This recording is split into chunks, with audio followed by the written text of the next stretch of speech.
What's up, everybody? This is B is for Build. I'm Chris. We're here today working on the Lotus Evora. In this episode, the whole goal, the whole mission, all we're trying to do is get the engine to turn on so we can hear how it sounds. Stay tuned.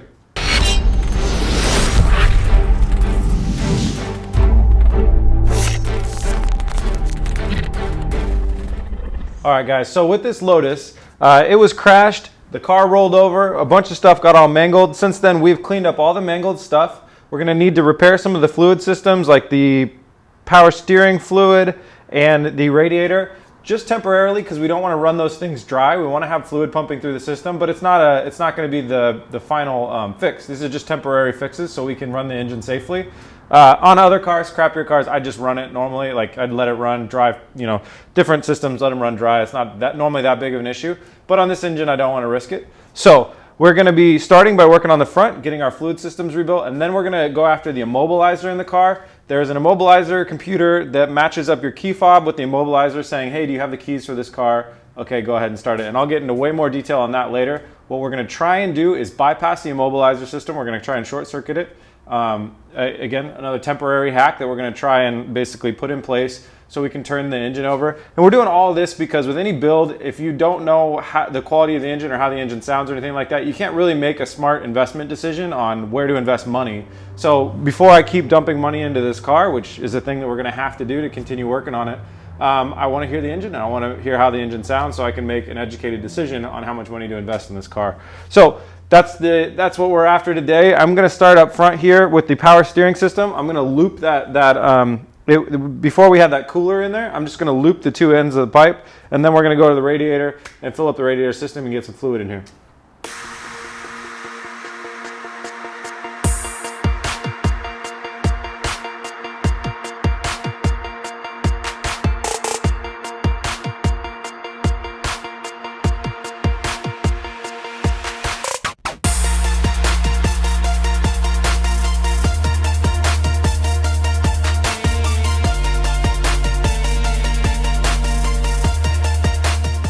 So to get our radiator in place, what I went ahead and did was create two little temporary brackets that bolted into where the OEM brackets went. They work a totally different way than the OEM ones did because we took the posts off the bottom of the radiator.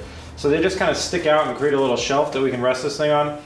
Then I went ahead and threw this bracket into the wrong place and then that one and just zip tied around the metal brackets on the radiator down to that. So we have some stability for our radiator. Next thing I'm going to go ahead and do is plug in our hoses. Now there isn't a top mount plug for this radiator, so we're going to need to go over to the back. And I got this new tool that I'm kind of excited. It's kind of an airlift tool, and what it's going to allow us to do is do a pressure test on the system. So I'm pretty excited to try that out for the first time. I don't really remember how to work it, but it can't be too difficult. So I'm going to go ahead and plug these up, plug this in. And that'll close our system, theoretically, if there's no more damage, and then we'll go to the back and do a pressure test. All right, well, after doing some reading online, it's no shocker, really. It's not as easy as you thought it would be. With this car, nothing really seems to be. So you got to drain from the engine block and up front, and then you have to airlock and unairlock and go back and forth and all this other stuff. So for now, I'm going to really lower my expectations way down. We just want to get a good amount of water in the system because all we want to do is turn the engine on and have water around the water pump and other things like that. So we're not going to be taking this thing for a 100-mile drive, so it doesn't really matter. So what I'm going to do is I've got a couple gallons of water over there plugged into this thing, and I'm going to pull lock on it again, and I'm going to go all the way until I get in the yellow. I drained some more fluid from the front, from the bottom of the radiator, and I really just want to try and pull a lot of vacuum on this to test out that plastic welding that we did on the front. So far, we got up to like negative 15 or something pounds like that. Actually, I have no idea what this stuff stands for, but we got somewhere in the negative, and it's been okay, and no leaking from the front. So anyways, everything's good. I'm going to do the same process again, except this time I'm going to hit this switch. When I finish over here, I'm going to hit this switch, which is going to suck water in from our water reservoir over here and feed it into the system. All right, I got the air box all buttoned up. It's been a long time since I've been in here, but luckily I had some video on my iPhone reminding me where all the plugs went, specifically back here. This was a little confusing. There's this one and this one. So that's all done. There is a break back here, but I believe that this is just some environmental recirculation nonsense. So right here is before the air box, so then you have your air filter here going to your mass airflow sensor here. So I can't see how we can go too wrong with all that in place. right there. We got water in our system. So now over here, the brake line popped off of the reservoir. That's the last thing that I'm going to do is I'm going to need to bend that bracket back and forth and get that in there in the right spot. Reconnect the brake line right here. Although we're not going to be using the brakes, I just want to have the system, you know, I want to have the reservoir in place. Then we got to refill the power steering fluid, and then it's time to move over to the immobilizer. All right, well, I've been digging in the interior of this car for about an hour and 45 minutes. All the Lotus manuals say that this alarm module is over there on that side of the car. In fact, it's over on this side of the car. And it's not a left-hand drive, right-hand drive thing. They actually have a top-down picture of the car and show it being on the left side of the car. Anyways, so it's behind this panel. So this is actually something a lot of Lotus drivers want to do. Apparently, the immobilizer system in this car is a total pain in the ass, and deactivating it is not a bad idea because these cars have been known to leave people stranded for one reason or another revolving around the immobilizer system. So if you're looking for it in your own car or whatever, you remove this panel. You have to take out the glove box to do that. Remove that side panel. Once you're under here, that little white box up there, that's the immobilizer unit. So what I need to do is actually get to the wires behind that unit. So I'm going to try and see if I can sneak a screwdriver in here. I have a quick 90-degree screwdriver thing. If I can pull that out, that'll be helpful. If not, I'll just have to pull the plug from the back of it and bring the wires out, and that way I could bridge it.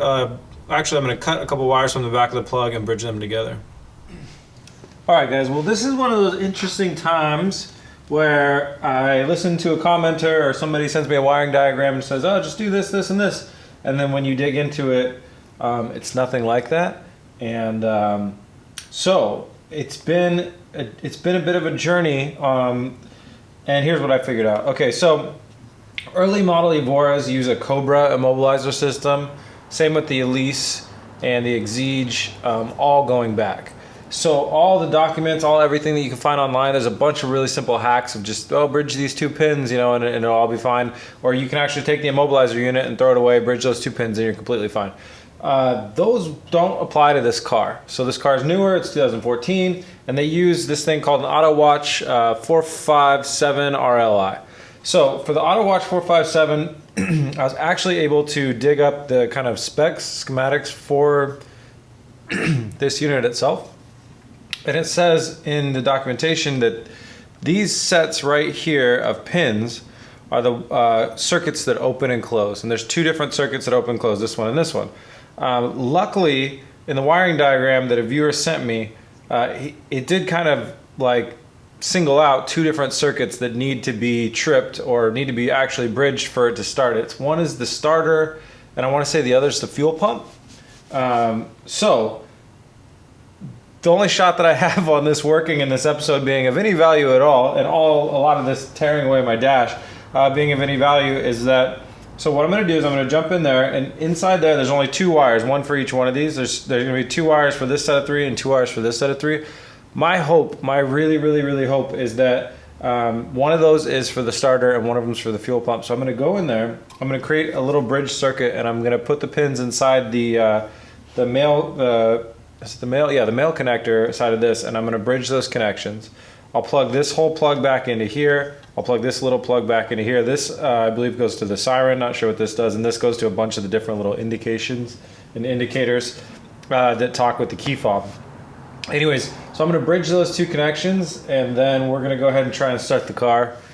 Fingers crossed, really. So I grabbed our little Harbor Freight electrical set and grabbed 2 pieces of wire, and these are our little bridger connectors, and I'm going to put one of these into each piece of that thing, bridging the 2 connections to what I hope are the starter and the fuel pump. So it's going to go dink into there, and then I'll show you that.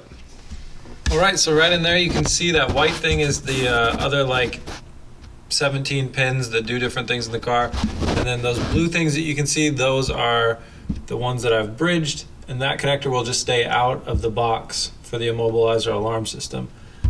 So I'm going to plug everything back in, I'm going to turn the car on, and it's all just going to work. That's what's going to happen. It's totally going to work. Positive thinking. Alright guys, here we go. It's going to be the test. So I got the key in it, key out of it, key in it. Here we go. So I'm in neutral right now. The car won't go into park for some reason, and that's kind of a bummer. I don't know if it's gonna start without being in park, but let's give it a try. I don't know why I won't go into park. Here we go.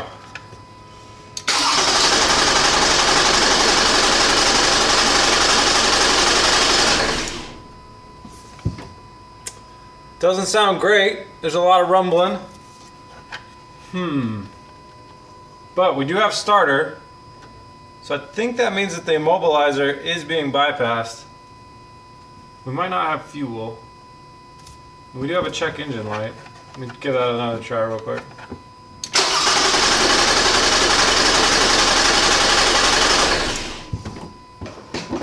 A little bit of fuel.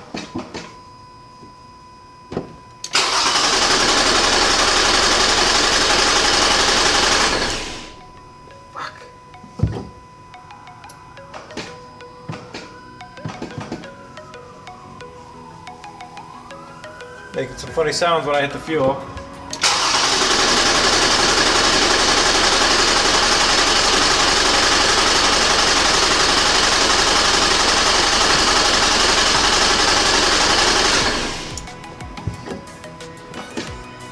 Alright, I'm gonna go check it out back there.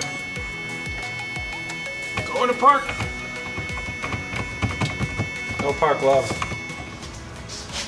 Alright guys, well I checked out a few more things while I could. The engine's thrown a transmission control system mill request, and then in the dash, after I tried to start it again a couple more times, in the dash it just it grayed out all my gearing here, my gear selector here in the center console, and the dash didn't show any gear, and it just said comms failure TCU.